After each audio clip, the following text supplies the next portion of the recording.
अपने जीवन काल में कोई चमत्कार नहीं किया।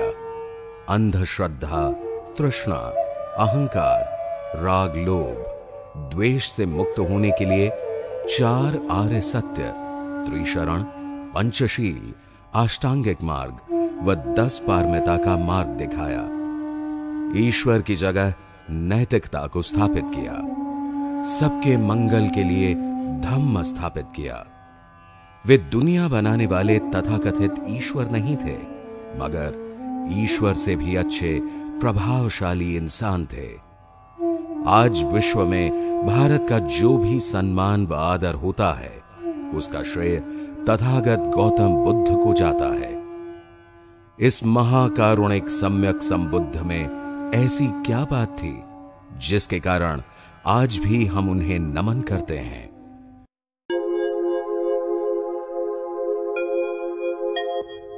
यह स्थान शाक्य वंश की राजधानी कपिलवस्तु के नाम से जाना जाता है। सिद्धार्थ गौतम बुद्ध के पिता शुद्धोधन यहां के राजा थे। सिद्धार्थ गौतम का बचपन यहीं बीता था। भारत नेपाल सीमा पर पीपरहवा से 16 किलोमीटर उत्तर पश्चिम, लुम्बिनी से 24 किलोमीटर पश्चिम दक्षिण पश्चिम पर यह स्थित है। यही कपिलवस्तु स्थान था। यहां खंडित दीवारों के टीले आसानी से देखे जा सकते हैं। कपिलवस्तु से प्राप्त अवशेषों से भगवान के प्रारंभिक जीवन का पता चलता है। कपिलवस्तु के राजा शुद्धोधन का विवाह महामाया से हुआ। एक दिन सुमेध नामक बोधिसत्व माता महामाया के स्वप्न में आए और उन्होंने प्रश्न किया, मैंने अपना अंतिम जन्म पृथ्वी पर धारण करने का निश्चय किया है, क्या आप मेरी माता बनेंगी? रानी महामाया ने प्रसन्नता से स्वीकृति दी। इस अद्भुत स्वप्न की चर्चा राजा शुद्धोधन ने स्वप्न विद्या में प्रसिद्ध 8 पंडितों से की। उन्होंने राजा को स्वप्न का अर्थ बताते हुए कहा, महाराज, आपके यहां पुत्र होगा। यदि वह घर में रहा तो चक्रवर्ती सम्राट होगा। यदि संन्यास्त हुआ तो बुद्ध बनकर समस्त संसार को मार्गदर्शन देगा। उस जमाने में प्रसव के लिए मायके जाने का रिवाज था। रानी महामाया कहारों के कंधों पर ढोए जाने वाली पालकी में देवदह के लिए रवाना हुई। देवदह जाने के लिए लुम्बिनी वन से गुजरना पड़ता है। उस जमाने में यहां शाल वृक्षों का उद्यान वन था। माता महामाया का जब यहां आगमन हुआ तो सारा निसर्ग प्रफुल्लित था। वृक्ष फूल और फलों से लदे थे। उस वातावरण ने माता महामाया को प्रभावित किया। वे पालकी से उतरकर शाल वृक्ष की ओर बढ़ीं। एक शाखा को पकड़ा। अचानक उन्हें प्रसव वेदना प्रारंभ हुई और 563 ईसा पूर्व वैशाख पूर्णिमा के दिन सिद्धार्थ गौतम ने जन्म लिया। बुद्ध के आगमन का स्वागत समस्त ब्रह्मांड ने किया। भगवान बुद्ध का जन्मस्थल लुम्बिनी नेपाल की तराई में नेपाल सीमा से लगभग 10 किलोमीटर भैरवा जिले में है। इसका वर्तमान नाम रुम्मिनदेई है।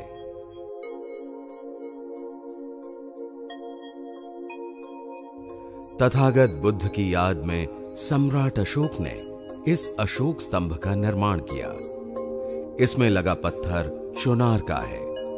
इसकी ऊंचाई 24 फुट 3 इंच है। इस पर सम्राट अशोक का अभिलेख खुदा हुआ है। इस स्तंभ के उत्तर पूर्व व दक्षिण पूर्व की ओर ईंटों के ये 2 स्तूप हैं। अशोक स्तंभ की कुछ दूरी पर एक आधुनिक विहार बना है। यह लुम्बिनी की संरक्षक देवी का मंदिर है। इसे रुम्मिन देवी के नाम से जाना जाता है। यह प्रतिमा भगवान बुद्ध के जन्म को दर्शाती है। माता महामाया दाहिने हाथ से पेड़ की शाखा पकड़े हुए हैं। यह तालाब विहार के दक्षिण में है। यह वही तालाब है जहां भगवान की माता ने प्रसव पश्चात स्नान किया था। इस तालाब के उत्तर पूर्व की ओर ईंटों के अनेक खंडहर हैं। यहां पहले कभी छोटे स्तूप हुआ करते थे। इनमें से 6 स्तूप पूर्व से पश्चिम की तरफ एक पंक्ति में है। माता महामाया नवजात बालक के साथ कपिलवस्तु आईं। 5वें दिन नामकरण संस्कार करके बालक का नाम सिद्धार्थ रखा गया। सिद्धार्थ अर्थात जिसके सारे अर्थ सिद्ध हो गए, सफल हो गए। गोत्र गौतम होने के कारण जनसाधारण में वे सिद्धार्थ गौतम के नाम से प्रसिद्ध हुए। बालक सिद्धार्थ के जन्म के 7 दिन बाद अचानक माता महामाया गंभीर रूप से बीमार पड़ी और चल बसीं। उसके बाद उनका पालन पोषण महाप्रजापति ने किया। वयस्क होने पर उनका विवाह दंडपाणि नामक शाक्य की पुत्री यशोधरा से हुआ। सिद्धार्थ गौतम व यशोधरा के घर बेटे ने जन्म लिया। उसका नाम राहुल रखा गया। सिद्धार्थ गौतम शाक्य संघ के सदस्य थे। शाक्य राज्य से सटा कोलियों का राज्य था। रोहिणी नदी दोनों राज्यों की विभाजन रेखा थी। नदी के पानी से दोनों राज्यों की खेती में सिंचाई होती थी। जल के हिस्से को लेकर दोनों राज्यों में विवाद खड़ा हुआ था और यह निश्चित हुआ कि युद्ध द्वारा विवाद को निपटाया जाए। युद्ध के निर्णय के लिए शाक्य संघ द्वारा अधिवेशन बुलाया गया। सिद्धार्थ गौतम ने युद्ध का विरोध किया और कहा, दोषी कौन है इसे समझें। सिद्धार्थ गौतम की बात को गहराई से समझे बगैर उन्हें ही बहुमत से दोषी ठहराया गया और दंड के तौर पर उन्हें शाक्य राज्य से निकाल दिया गया। सिद्धार्थ गौतम ने माता पिता व पत्नी यशोधरा से विचार विमर्श कर उनके गृह त्याग के दंड को स्वीकार करने से शाक्यों ने कोलियों से युद्ध करने के प्रस्ताव को स्थगित कर दिया।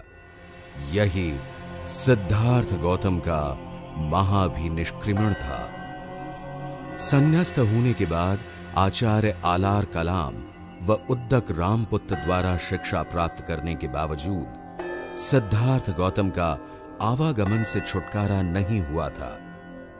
जन्म व मरण से संबंधित अनेक प्रश्नों के उत्तर नहीं मिले थे। इसलिए अब उन्होंने अकेले साधना करने का निश्चय किया। पश्चिम दिशा से आते हुए निरंजना नदी पार करके वे धान के खेतों से ढुंगेश्वरी पर्वत तक पहुंचे। इसे उस जमाने में दंगश्री पर्वत कहा जाता था। यहां की गुफा में वे रागातीत अवस्था प्राप्त करने के लिए घने जंगल में एकांत में शरीर पीड़न तप करने लगे।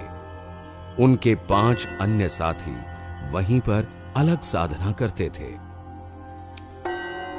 आत्मपीड़न तप करते वक्त सिद्धार्थ गौतम ने शरीर को अत्यधिक कष्ट दिए। कई दिनों तक भोजन से विरक्त रहे। इसके कारण वे और उनके 5 सन्यासी साथी कृशकाय दुर्बल हो गए। शरीर क्षीण होने व दुर्बलता के कारण हड्डियां झलकने लगी। अचानक उन्हें लगा कि शरीर और चित्त एक ही अस्तित्व के अंग हैं। अतएव शरीर से अत्याचार करना चित्त से भी अत्याचार होगा। तब उन्होंने संकल्प किया, स्वास्थ्य संभालकर मन की साधना करेंगे। चलकर वे स्थान पर नदी में दोपहर को स्नान करने आए और उरुवेला ग्राम की ओर प्रस्थान करने लगे। थोड़ी दूर पहुंचे थे कि उनकी सांस उखड़ गई। वे बेहोश हो गए। तभी इसी सेनानी नामक गांव की ग्वाला पुत्री सुजाता को उसकी मां ने दूध खीर लेकर वन देवता को अर्पण करने भेजा था। सुजाता के साथ उसकी दासी पूर्णा भी थी। जब सुजाता ने तथागत को वट वृक्ष के नीचे अर्ध बेहोशी की हालत में देखा, तब उन्हें पानी एवं कटोरा भर दूध पिलाया। इससे उनमें शक्ति आई, वे उठकर बैठे। फिर उन्होंने खीर ग्रहण की। शरीर पीड़न तपस्या त्याग कर सिद्धार्थ द्वारा भोजन ग्रहण करने की बात जब उनके 5 साथी सन्यासियों को पता चली तो वे उन्हें छोड़कर चले गए। यही वह स्थान है जहां सुजाता ने खीर दान किया था। सुजाता बकरौर ग्राम के श्रेष्ठी की पुत्री थी। यहां भगवान की दुर्बल काया की मूर्ति स्थापित है। वैसे ही सुजाता के साथ पूर्णा नामक दासी रहती थी, उसकी भी यहां मूर्ति स्थापित की गई है। सुजाता कुटी से थोड़ी दूर नदी किनारे ये बुद्ध विहार है। यह वह स्थान है जहां सिद्धार्थ गौतम ने सुजाता द्वारा दी गई खीर ग्रहण कर भावी बुद्धत्व की परीक्षा के लिए थाली नदी में प्रवाहित की थी।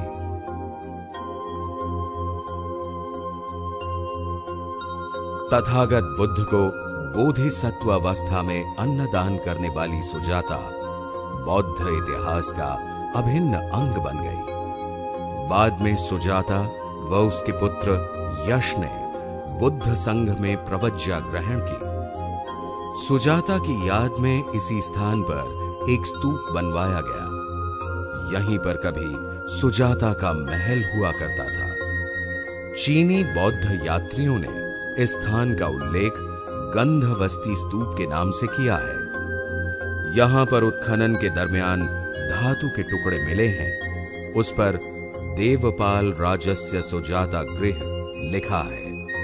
इससे सिद्ध होता है कि यह स्तूप देवपाल राजा के शासनकाल में बनाया गया था। बोध गया के पास फाल्गु नदी की सहायक उपनदी को निरंजना नदी कहा जाता है। यह बौद्ध साहित्य में प्रसिद्ध नदी है। इसका उद्गम हजारीबाग जिले में सिमेरिया के समीप है। इस नदी के पश्चिम में बोध गया स्थित है। प्राचीन भारत की मूल निवासी नाग जाति इसके किनारे बसी थी। क्षोत्रिक नामक घसियारा नदी किनारे जब पहली बार सिद्धार्थ गौतम को मिला तो वह उनसे बड़े गहरे लगाव का अनुभव करने लगा।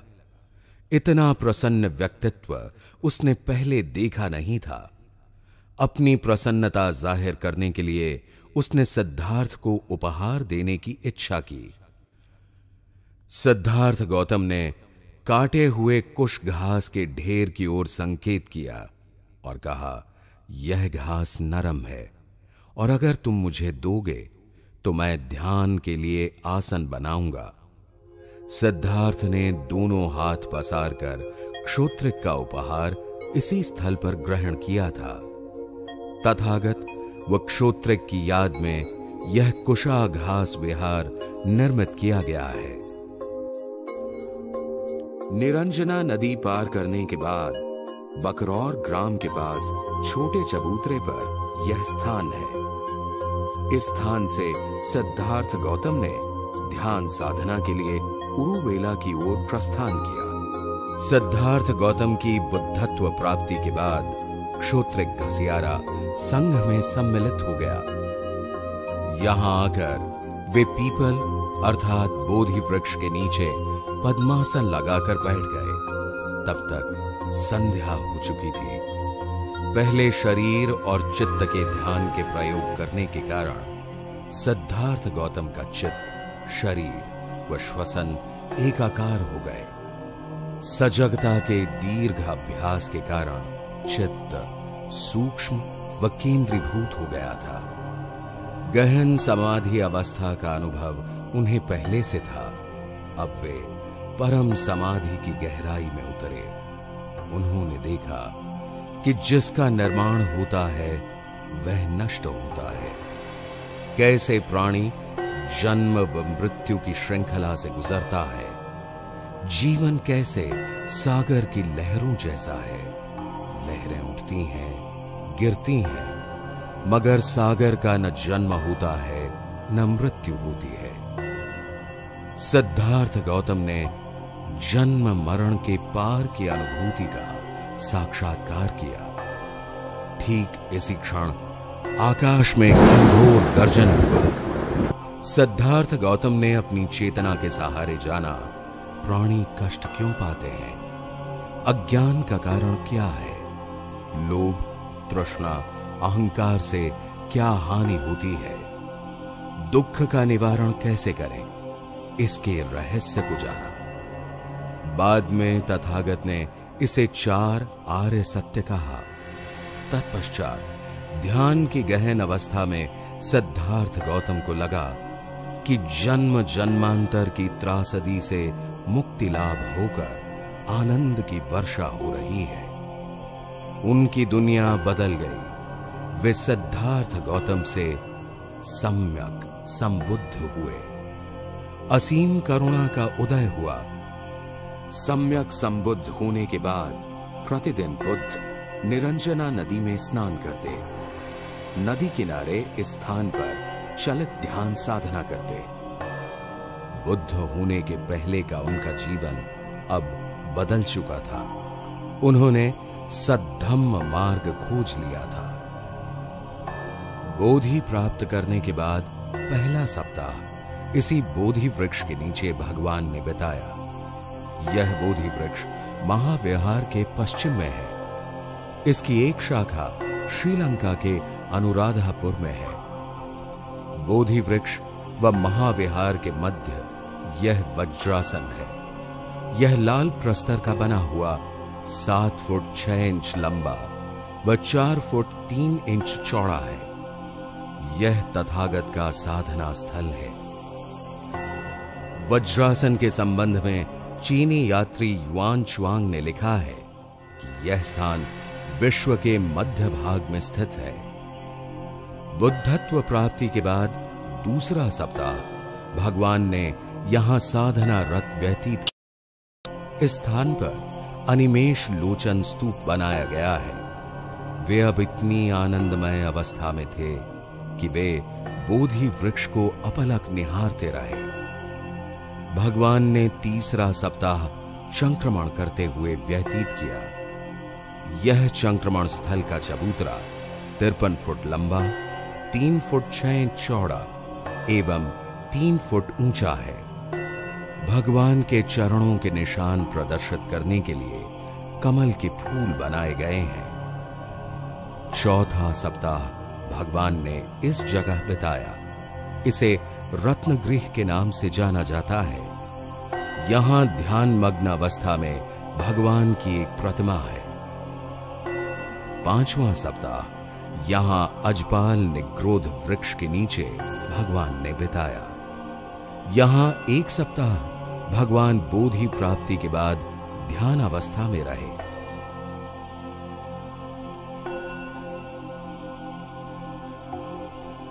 छठा सप्ताह भगवान ने मुचलिंद झील के निकट मुचलिंद वृक्ष की छांव में व्यतीत किया। इतिहास ये कहता है कि मार द्वारा तूफान व वर्षा से उनकी समाधि में व्यवधान डालने पर झील के तल में रहने वाले नागराज ने भगवान पर 7 वनों की छाया कर दी। परंतु सत्य यह है कि वहां बसने वाली तत्कालीन नाग जाति के लोगों ने भगवान को संपूर्ण सहयोग दिया था। वो उनके धम्म को समर्पित हुए थे। ठीक 42 दिन के बाद 7वां व अंतिम सप्ताह यहां भगवान ने व्यतीत किया।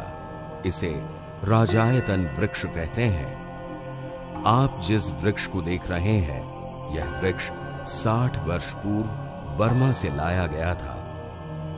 इसी स्थान पर उत्कल अर्थात उड़ीसा के रहने वाले 2 व्यापारी तपस्सु व भल्लिक को बुद्ध व धम्म की शरण भगवान ने दी। इन उपासकों ने भगवान को मधुपिंडक का भोजन दिया था। वे बुद्ध के पहले उपासक शिष्य थे। चक्रवर्ती सम्राट अशोक ने भगवान बुद्ध की देशना से प्रभावित होकर यहां महाविहार और मुचलिंद झील के मध्य स्तंभ स्थापित करवाया था। अत्यंत प्राचीन काल से इस महाबोधि महाविहार का स्वरूप इसी तरह बचा हुआ है। यह महाविहार 170 फुट ऊंचा व आधार में 50 फुट चौड़ा है। इसका आकार पिरामिड की तरह है। विहार के गर्भगृह के लिए रोशनी का झरोखा है। विहार नीली ईंटों का बना है, उन पर लेप किया गया है। मुख्य प्रवेश द्वार के दोनों आलों में बुद्ध प्रतिमाएं हैं। गर्भगृह में भगवान की भूमि स्पर्श मुद्रा की मूर्ति स्थापित है। भगवान की शांत व करुणामय छवि के दर्शन के लिए विश्व भर के बौद्ध यहां आते हैं। दंगश्री पर्वत पर शरीर पीड़न तप निरंजना नदी के किनारे बेहोशी की अवस्था में सुजाता द्वारा खीर का दान, ये वही स्थान है जहां कभी बुद्ध भ्रमण किया करते थे। यहीं से हम देख रहे हैं संबोधि प्राप्ति की सिद्धार्थ गौतम की यात्रा। अब सिद्धार्थ गौतम सम्यक संबुद्ध हैं। उन्होंने पदार्थ जगत का परम ज्ञान प्राप्त किया है। बुद्धत्व प्राप्ति के बाद तथागत ने विचार किया, किसे धम्म का उपदेश दूं। उनके मन में अपने 5 सहयोगियों का ख्याल आया, जो उनके कठोर तपश्चर्या त्यागने पर उन्हें छोड़कर चले गए थे। वे 5 सहयोगी मृगदाय वन अर्थात सारनाथ में थे। भगवान के सारनाथ आगमन के बाद भी उन सहयोगियों ने अभिवादन नहीं किया। तथागत के समीप आने पर वे बुद्धत्व की ऊर्जा से प्रभावित हुए। उन्हें अनायास आसन दिया। भगवान ने उन्हें 4 आर्य सत्य व मध्यम मार्ग की शिक्षा दी। जीवन में किसी भी प्रकार की अति से बचने की व दुख के कारण को जानने की सलाह दी। इस प्रकार सारनाथ के इसी स्थान पर विश्व पथ प्रदर्शक तथागत बुद्ध ने धम्म चक्र प्रवर्तन किया। प्रकृति का अद्भुत संयोग कि 24 नवंबर 1956 को बोधिसत्व डॉक्टर बाबा साहब आम्बेडकर ने इसी स्थान पर अपना अंतिम प्रवचन दिया है। प्रवचन में बाबा ने धम्म प्रसार तेजी से करने को कहा। शील का पालन, ध्यान की साधना व प्रज्ञा का विकास बौद्ध धम्म द्वारा संभव है। यह विश्व की उत्कृष्ट शिक्षा प्रणाली है। शील के पालन में हमें चित्त और शरीर को नियंत्रित कर 5 इंद्रियों की रखवाली करनी पड़ती है। ध्यान का अर्थ है सजग चित्त से अनासक्त भाव से मन में उठने वाले हर भाव को देखते रहना और चित्त को सतत निर्मल करना।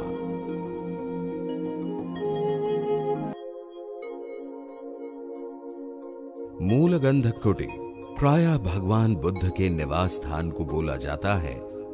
यहां पर भगवान बुद्ध ने धम्म चक्र प्रवर्तन पश्चात समय व्यतीत किया था। मूलगंध कुटी के पश्चिम की ओर सम्राट अशोक कालीन प्रस्तर अशोक स्तंभ है।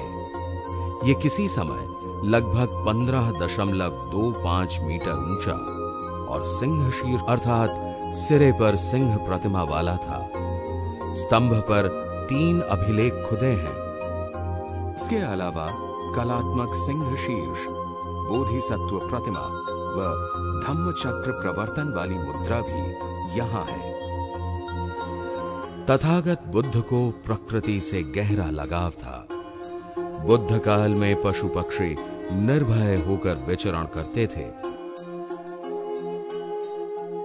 एक बार बुद्ध को वानरों ने मधु भेंट दी थी। जब किसी व्यक्ति में करुणा भाव का उदय होता है तो जंगली पशु भी हिंसा भाव त्याग कर उसके संपर्क में आते हैं। बुद्ध के ध्यान मार्ग की यह मौलिक विशेषता है। मूलगंध कुटी के पास ही यह मृगदाय अभयारण्य है। यहां हिरण स्वच्छंद विचरण करते हैं। सारनाथ में धम्म चक्र प्रवर्तन के बाद यहां बनारस के लोग धम्म में दीक्षित हुए। बनारस के काश्यप परिवार ने बुद्ध धर्म का प्रसार किया। बनारस बौद्ध प्रसार का प्रमुख केंद्र है। बनारस में जहां जहां भगवान बुद्ध ने धम्म देशना दी, वहां वहां बुद्ध स्मारक बनाए गए हैं।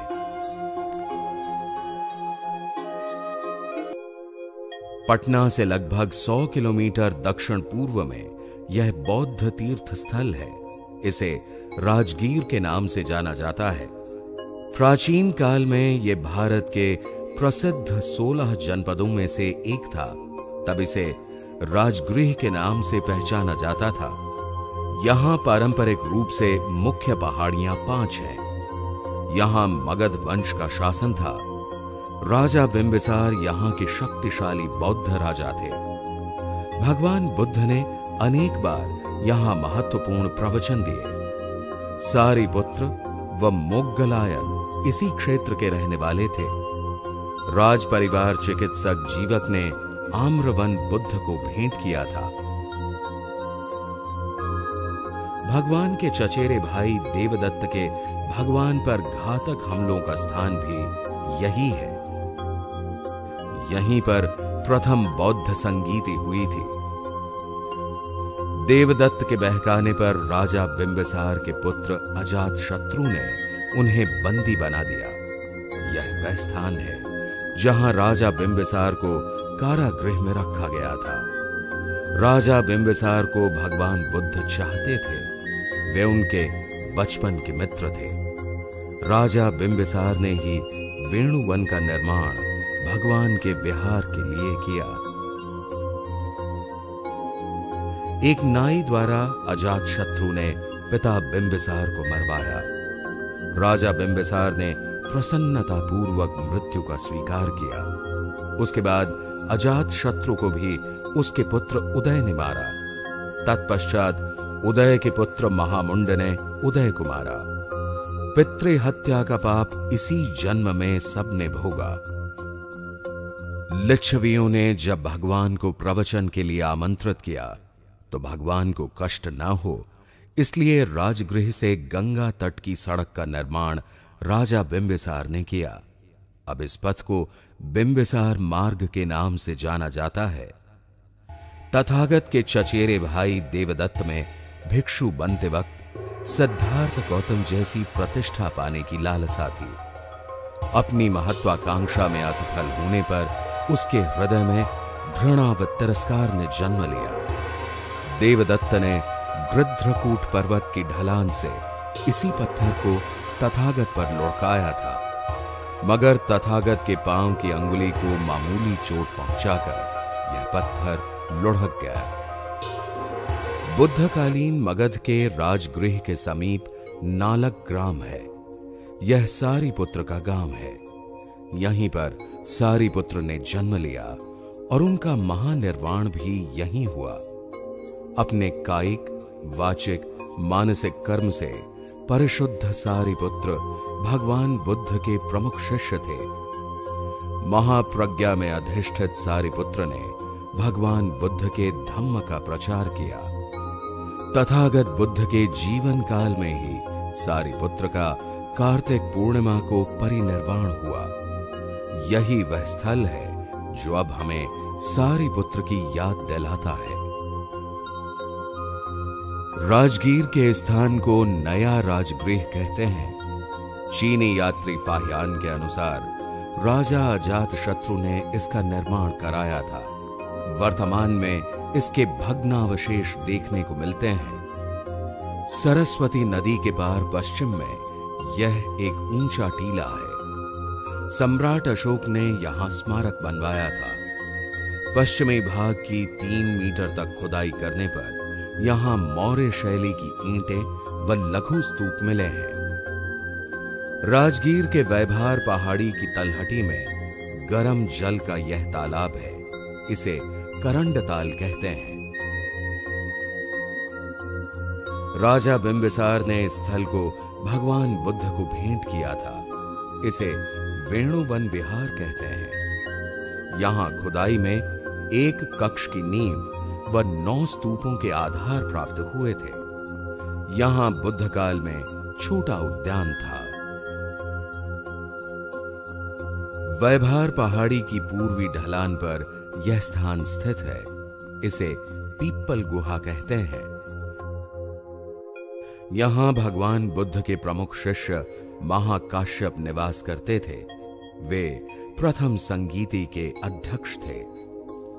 सप्तकर्णी गुफाओं के सामने की इस जगह पर प्रथम धम्म संगीति हुई थी। यह 3 महीने तक चली। 500 वरिष्ठ भिक्षु इसमें सहभागी थे। इसका आकार लगभग 36.5 मीटर लंबा व पूर्व की ओर 10.3 मीटर चौड़ा है। इस स्थान पर धम्म, विनय संबंधी वचन व त्रिपिटक का संकलन हुआ। गृध्रकूट की ओर आने पर छठागिरी पहाड़ी के आधार की ओर यह जीवक आम्र वन विहार है। राजा बिंबिसार के राज चिकित्सक ने यह आम्र वन बुद्ध संघ को दिया था।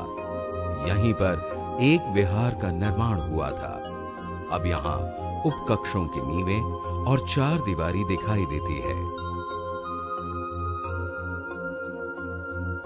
भगवान बुद्ध के प्रति अपनी असीम श्रद्धा व्यक्त करने के लिए राजगीर की पहाड़ी पर जापान द्वारा निर्मित भव्य शांति स्तूप है। इस आधुनिक बौद्ध विहार में जापानी व भारतीय बौद्ध कला का संगम व समन्वय प्रस्तुत किया गया है।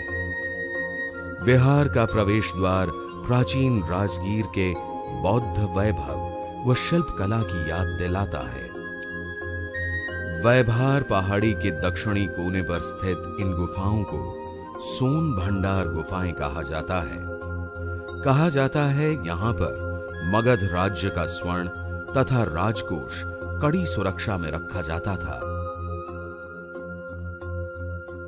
मुख्य मार्ग से दक्षिण की ओर 1 किलोमीटर चलने पर 4 दीवारी में ईंटों का यह प्राचीन भवन दिखाई देता है। इसे मनिहार मठ कहते हैं। यह बुद्ध काल में भिक्षु निवास था। यह नाग जाति के लोगों का पूजा स्थल था। उत्खनन के दरमियान यहां अनेक प्रतिमाएं प्राप्त हुई हैं। 8 जनपदों के अर्थात अट्ठकुल के संयुक्त वज्जी गणसंघ की राजधानी वैशाली थी। वैशाली का राजधानी स्थल 3 परतों की दीवारों से घिरा था।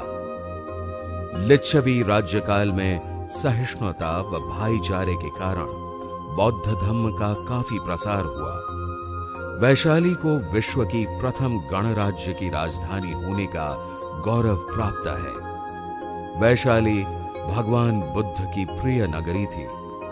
राजगृह जाते या लौटते समय भगवान बुद्ध यहीं रुकते थे। यहां की कुटागार शाला में उन्होंने अनेक उपदेश दिए। यहां बहुपुत्र चैत्य, चौपाल चैत्य व महावन कुटागार शाला में वे निवास करते थे।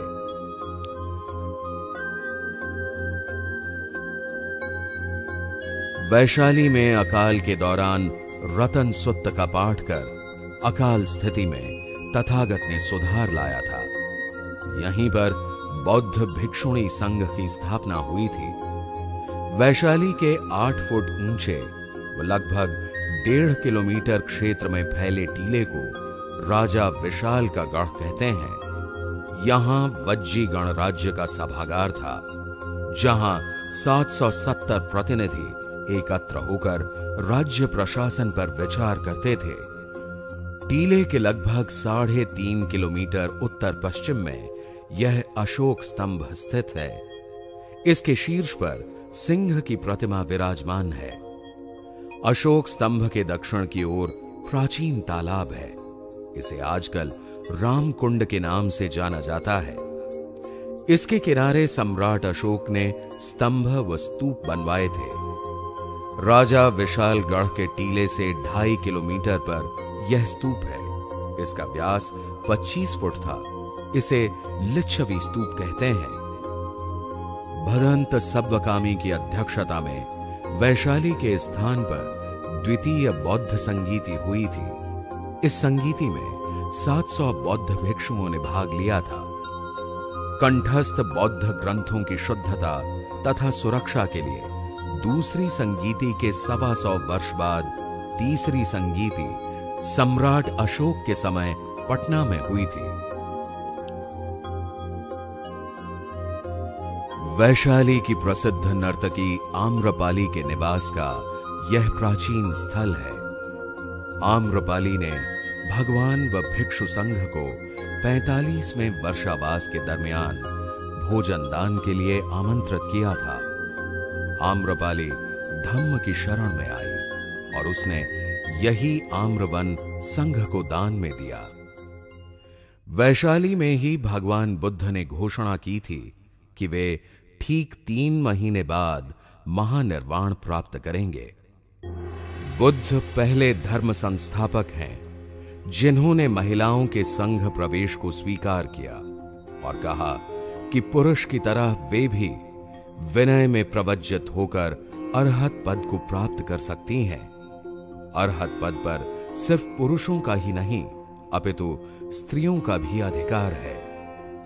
बुद्ध काल में महिलाओं के साथ समानता का व्यवहार किया जाता था। सुजाता, पटाचारा, भद्रा, कुंडलकेशा, बुद्ध की सौतेली माता महाप्रजापति गौतमी, माता यशोधरा, धम्मदिन्ना, किसा गौतमी इत्यादि महिलाएं प्रवज्जित होकर संघ में महत्वपूर्ण स्थान प्राप्त कर सकी थी। सभी जातियों की महिलाओं व पुरुषों के लिए बौद्ध संघ में प्रवेश की अनुमति थी। बौद्ध संघ ने नारी समानता का नया अध्याय भारत के इतिहास में लिखा। अंतो जटा वही जटा, जटाय जटितं पजा। प्राचीन भारत के श्रावस्ती नगर को आज सहेत महेत के नाम से जाना जाता है। यह उत्तर प्रदेश के गोंडा व बहराइच जिले के मध्य में स्थित है। सहेत में प्रसिद्ध बौद्ध विहार जेतवन है। यह स्थान अनाथ पिंडक ने भगवान बुद्ध को भेंट दिया था। महेत प्राचीन श्रावस्ती नगर है। अपने जीवन के 45 में से 25 वर्षावास भगवान ने यहां बिताए हैं। विनय पिटक, त्रिपिटक व मज्जीम निकाय में संग्रहित सर्वाधिक उपदेश भगवान ने यहां दिए। यह जैनों के 24वें तीर्थंकर का भी कार्यस्थल था। इस स्थान को जेतवन विहार कहते हैं। यह विहार जेतवन की बड़ी इमारतों में से एक है। इसके प्रांगण में एक स्तूप व कुआं है। भिक्षुओं के लिए 21 कक्ष हैं। दीवारें गुप्त शैली की हैं। यहां पर बुद्ध की व भावी बुद्ध मैत्रेय की प्रतिमा उत्कीर्ण है। इसके आगे प्राचीन काल में निर्मित 8 स्तूपों के अवशेष देखने को मिलते हैं। जेतवन के उत्तर की ओर महेत में ये प्राचीन श्रावस्ती नगर के खंडहर हैं। नगर के चारों ओर 4 दीवारी व प्रवेश द्वार है। इस स्थान पर अब स्तूपों के अवशेष दिखाई पड़ते हैं। बैर से बैर कभी शांत नहीं होता, यह देशना देकर अंगुलीमाल के क्रोध को तथागत ने शांत किया। यह अंगुलीमाल नामक डाकू तत्कालीन कौशल नरेश के राज्य में जालिनी नाम के जंगल में रहता था। उन दिनों भगवान बुद्ध अनाथ पिंडक के जेतवनाराम श्रावस्ती में विहार करते थे। एक बार भगवान वहीं से प्रस्थान करने लगे जहां अंगुलीमाल रहता था। अब तक 999 लोगों की जान लेकर उनकी अंगुली की माला पहनने वाला अंगुलीमाल 1000वीं जान की तलाश में था। भगवान को देखते ही अंगुलीमाल चिल्लाया, रुको। भगवान ने कहा, मैं तो कब का रुक गया हूं, तू भी पाप कर्म करने से रुक जा। भगवान की करुणा व निर्भयता का अंगुलीमाल पर प्रभाव पड़ा और वह संघ में प्रवज्जित हुआ। यही वह स्थान है जहां भिक्षु होने के बाद अंगुलीमाल निवास करता था।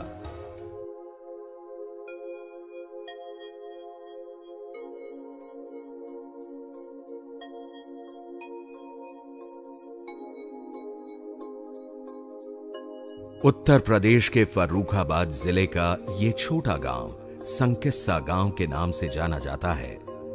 बुद्ध काल में संकिस्सा का नाम सांकास्य था। सम्राट अशोक ने भगवान बुद्ध की याद में यहां स्मारक बनवाया था।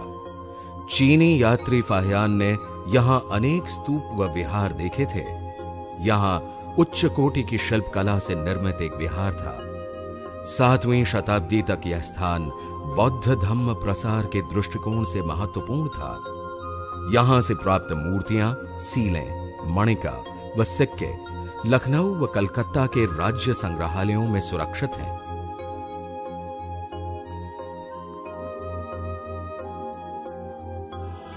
यह वह स्थल है जिसके कारण भारतवर्ष की प्रसिद्धि सारे विश्व में फैली थी। यहां ज्ञान के साथ अनेक कलाओं में विद्यार्थी को ध्यान साधना के साथ कुशल बनाया जाता था। देश विदेश के विद्यार्थी यहां पढ़ने के लिए आते थे। इसे प्राचीन काल में नालंदा बौद्ध विश्वविद्यालय के नाम से जाना जाता था। यह स्थल वर्तमान राजगीर से 10 किलोमीटर दूरी पर बिहार में है। यहां के पावारिक आम्र वन में बुद्ध निवास करते थे। यहां के विद्यार्थी व अध्यापक विश्व प्रसिद्ध थे। वजह ज्ञान के सूक्ष्म तत्व, गूढ़तम रहस्य व मानव जीवन की समस्याओं का समाधान खोजने के लिए बना व्यावहारिक अभ्यासक्रम। प्रसिद्ध महायान विद्वान नागार्जुन यहां के प्रमुख आचार्य रहे हैं। उस जमाने में अन्य जगह पर सिर्फ ऊंची जाति वालों को शिक्षा मिलती थी। नालंदा बौद्ध विश्वविद्यालय ने सभी जातियों के लिए शिक्षा के द्वार खुले किए थे। यह जो अवशेष है, यहां कभी 6 मंजिला अध्ययन अध्यापन कक्ष थे। कन्नौज के राजा हर्षवर्धन का संरक्षण नालंदा को प्राप्त था। चीन के युवान श्वांग ने यही शिक्षा ग्रहण की थी। अब नालंदा के खंडहर दक्षिण से उत्तर की ओर फैले हैं। विहारों की संख्या 11 है। यह सभी भवन प्राकृतिक प्रकाश से आलोकित रहते थे। नालंदा व तक्षशिला विश्वविद्यालय की तत्कालीन विश्व प्रसिद्धि से प्रेरणा लेकर भारत के वर्तमान बौद्ध भी ऐसे अनुपम विश्वविद्यालय की स्थापना करें, ऐसी आशा हम करते हैं।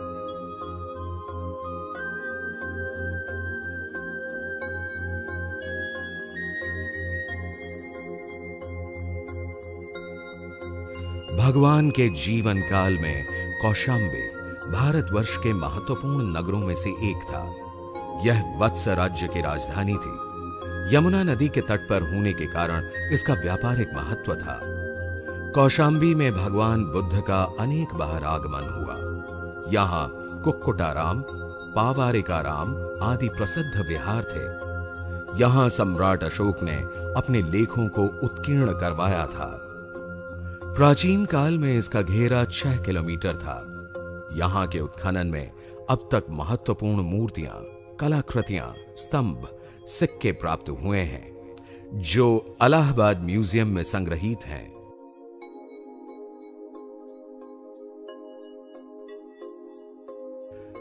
हिमालय की तराई में देवरिया जिले के कसिया नामक कस्बे से लगभग 3.52 किलोमीटर पर कुशीनगर है। यहीं भगवान बुद्ध का पूर्ण सजग व सचेतन अवस्था में महानिर्वाण हुआ था। भगवान अब 80 वर्ष की परिपक्व अवस्था तक पहुंचे थे।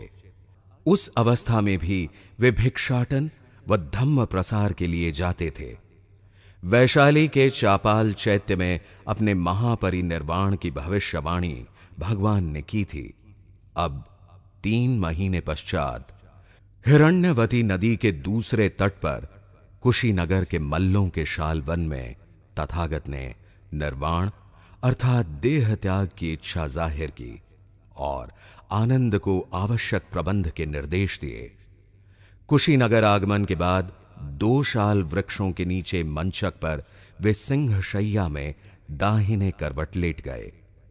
उनके शरीर की अंत्येष्टि के बारे में आनंद ने पूछने पर शरीर की ज्यादा चिंता करने की बजाय सत्य के लिए प्रयत्न करने की बात कही तथा गंध युक्त काष्ठ चिता में शरीर को अग्नि देने के पश्चात अस्थि पर स्तूप बनाने की प्रथा के बारे में जानकारी दी। अपने ही मृत्यु संस्कार के लिए शांत स्वर में निर्देश देते हुए तथागत को देखकर आनंद दूर जाकर फूट फूट कर रोने लगे। आनंद की मानसिक अवस्था जानकर तथागत ने उन्हें भिक्षु द्वारा वापस बुलाया और कहा, शोक मत करो, जिसका निर्माण होता है वह नष्ट होता है, शरीर को नष्ट होना ही है। आनंद, कुशीनगर के मल्लों से जाकर कहो, आज तथागत का परिनिर्वाण होगा। कुशीनगर के मल्ल नागरिक किसी अधिवेशन के लिए सभागार में थे। वहां पर आनंद ने भगवान के महानिर्वाण की जानकारी दी। बताया कि भगवान आज रात्रि के अंतिम प्रहर में निर्वाण प्राप्त करेंगे। ये सुनते ही मल्ल नागरिक महिलाएं अत्यंत दुखित हुईं। वे विलाप करने लगे। दुखी मन से बुद्ध के दर्शन के लिए मल्ल जन समूह मार्गस्थ हुआ। सभी बारी बारी से उनके दर्शन करने लगे। उन्हीं में से एक परिव्राजक सुभद्र को धम्म विषयक शंका का समाधान भगवान से प्राप्त करना था। अपनी इच्छा सुभद्र ने आनंद के पास व्यक्त की। निर्वाण के समीप पहुंच रहे तथागत को अधिक कष्ट देने से आनंद ने रोका। सुभद्र के शब्द बुद्ध ने सुनने पर सुभद्र को पास आने को कहा। सुभद्र को अष्टांगिक मार्ग के महत्व के बारे में समझाया। सुभद्र के प्रश्नों का संतोषजनक उत्तर देने के पश्चात उसे संघ में प्रवज्जित करने को कहा।